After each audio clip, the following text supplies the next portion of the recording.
Hello guys, কেমন আছেন সবাই? আজকে আমি নিয়ে এসেছি একটি নতুন জবের আপডেট। সেটি হলো রেলওয়ে রিকোয়ারমেন্ট বোর্ড থেকে নতুন ভ্যাকেন্সি ছাড়ছে। এটার 22,195টা গ্রুপ ডির ভ্যাকেন্সি আছে। এটিতে এলিজিবিলিটি কারা থাকবেন এবং এটার এডুকেশন কোয়ালিফিকেশন কত থাকবে, এজ রিকোয়ারমেন্ট কত থাকবে, সম্পূর্ণ ডিটেলস এই ভিডিওতে দেওয়া হয়েছে।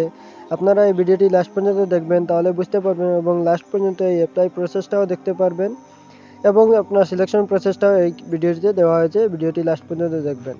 এটি হলো আপনার জোন ওয়াইজ ভ্যাকেন্সি আছে, যেরকম মুম্বাইতে 3148টা, জয়পুর 974, হুগলি 90টা, জবলপুরে 1147, ভুবনেশ্বর 803, বিলাসপুরে 1199, নিউ দিল্লি 3537, চেন্নাই 1036, গোরখপুর 1196টা পোস্ট আছে। গুয়াহাটিতে 1776 এবং 1180টা, কলকাতা, মুম্বাই 2012, 976, হাজিপুর, আহমেদাবাদ, এলাহাবাদ 1183, কলকাতা 955, সিকান্দ্রাবাদ 1016টা এবং 1 থেকে 7 সিপিসি স্টার্টিং বেসিক স্যালারি আপনার থাকবে 18,000 থেকে স্টার্টিং থাকবে এবং এটিতে এজ লিমিট আপনার থাকবে 18 বছর থেকে 33 বছরের মধ্যে যারা আছেন তারা এটিতে করতে পারবেন এবং আপনার ক্যাটাগরি ওইস আপনার রিলেকশনও আছে, যেরকম SC STর জন্য 5 ইয়ার্স, ওবিসি 3 ইয়ার্স, পিডব্লিউবিডি আনরিজার্ভ যারা আছেন তারা জন্য 10 ইয়ার্স, পিডব্লিউডি ওবিসি যারা আছেন তারা 13 ইয়ার্স, পিডব্লিউবিডি SC STর জন্য 15 ইয়ার্স। এডুকেশন কোয়ালিফিকেশন আপনার থাকবে ক্যান্ডিডেট মাস্ট বি 10 পাস না ITI যদি সঙ্গে থাকে, তাহলে আপনারা এই অ্যাপ্লাইটি করতে পারবেন। আপনারা এলিজিবল থাকবেন। এডুকেশন কোয়ালিফিকেশন বেশি কিছু না, অনলি ফর 10 পাস লাগবে। অ্যাপ্রেন্টিস সার্টিফিকেট যদি ন্যাশনাল অ্যাপ্রেন্টিসশিপ সার্টিফিকেট যদি থাকে তাহলে আরও ভালো, আপনার জবটি পার্মানেন্ট হয়ে যাবে, চান্স আছে। এবং ক্যাটাগরি ওয়াইজ আপনার অ্যাপ্লিকেশন ফি থাকবে SC ST ex serviceman, PWBD, female, transgender, minority তার জন্য আপনার 250 টাকা অ্যাপ্লিকেশন ফি থাকবে এবং বাকি যারা আছে জেনারেল সহ বাকি যারা তাদের জন্য 500 টাকা অ্যাপ্লিকেশন ফি থাকবে।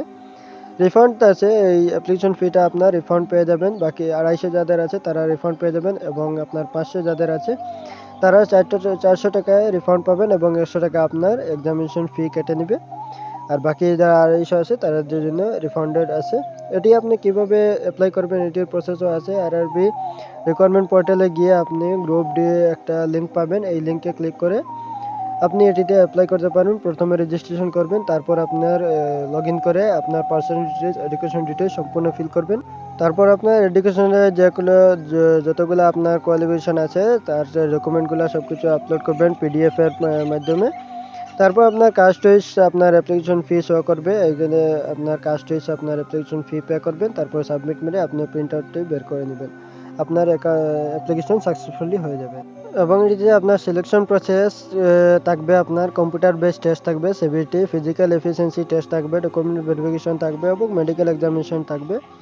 আপনার কম্পিউটার বেসড টেস্ট থাকবে, সিম্পল আছে, এত কিছু হার্ড না, 90 মিনিটসের আপনার কোয়েশ্চন থাকবে। আপনার 100 কোয়েশ্চন থাকবে, 100 মার্কের কোয়েশ্চন থাকবে, 1 মার্কের কোয়েশ্চন সব কিছু থাকবে এবং আপনার নেগেটিভ মার্কিংও থাকবে এটাতে, যেটি এখানে দেখতে পাচ্ছেন। 3টা যদি আপনি রং আনসার করেন তাহলে 1 মার্ক আপনার কেটে যাবে, নেগেটিভ মার্কিং থাকবে। কাট অফ আপনার থাকবে আপনার UR এর জন্য 40%, EWS এর জন্য 40%, ওবিসি নন ক্রিমি লেয়ারের জন্য 30%, SCর জন্য 30%, ST 30% এবং পিডব্লিউর জন্য 2 মার্কের রিলেকশনও দেওয়া আছে। এবং ক্যান্ডিডেট যারা ভ্যাকেন্সি রিজার্ভ আছে তার জন্য এত কিছু লাগবে না, একটা ডিসকাউন্ট থাকবে এবং এটা স্টার্টিং ডেট থাকবে 31 জানুয়ারি 2026 থেকে এটা অ্যাপ্লিকেশন স্টার্ট হইবে এবং লাস্ট ডেট থাকবে 2 মার্চ 2026। এর আগে আপনারা অ্যাপ্লিকেশনটা করে নেবেন এবং যদি আপনার সিলেকশন তাহলে কংগ্রাচুলেশন। এবং আমার এই ভিডিওটি যদি আপনার ভালো লেগে থাকে তাহলে লাইক, শেয়ার এন্ড সাবস্ক্রাইব করে যাবেন। Thank you.